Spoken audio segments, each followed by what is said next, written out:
আসসালামু আলাইকুম এভরিওয়ান, শুভ সন্ধ্যা। সবাই কেমন আছো?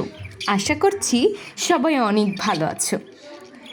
এই যে আমাদের মিঠু সন্ধ্যাবেলায় একটু খাওয়া দাওয়া করার জন্য বাইরে বের হয়েছে, মানে হাঁড়ি থেকে।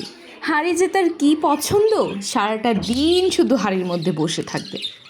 আর এই দিকে আমাদের নীলার বর হলদিয়া, সে তার বউকে রেখে মিঠুর প্রেমে পড়েছে। কি একটা দুর্ভাগ্য যে হলো। এইদিকে ওর বউ নীলা বসেছে 8টি ডিম নিয়ে হাঁড়ির মধ্যে তাপ দিতে, তার নতুন বাচ্চা ওঠানোর জন্য।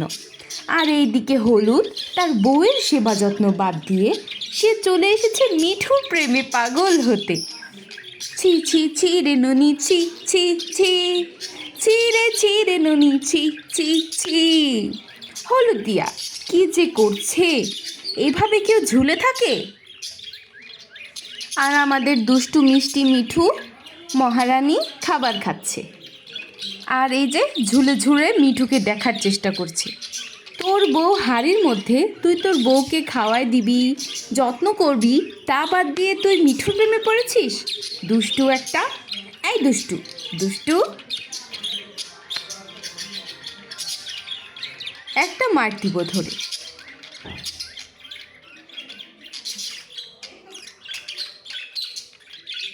মিঠু মহারানী খাবার খাচ্ছে।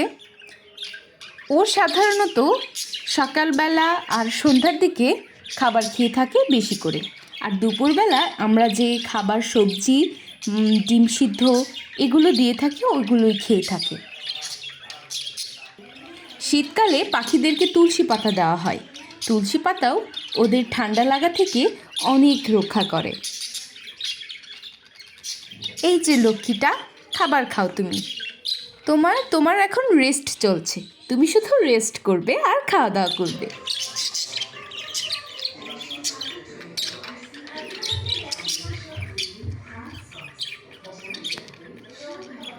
বাচ্চা হওয়ার পর বেশিরভাগ পাখিগুলো শুকিয়ে যায়, তাদের ভিটামিনের অভাব পড়ে, ক্যালসিয়াম।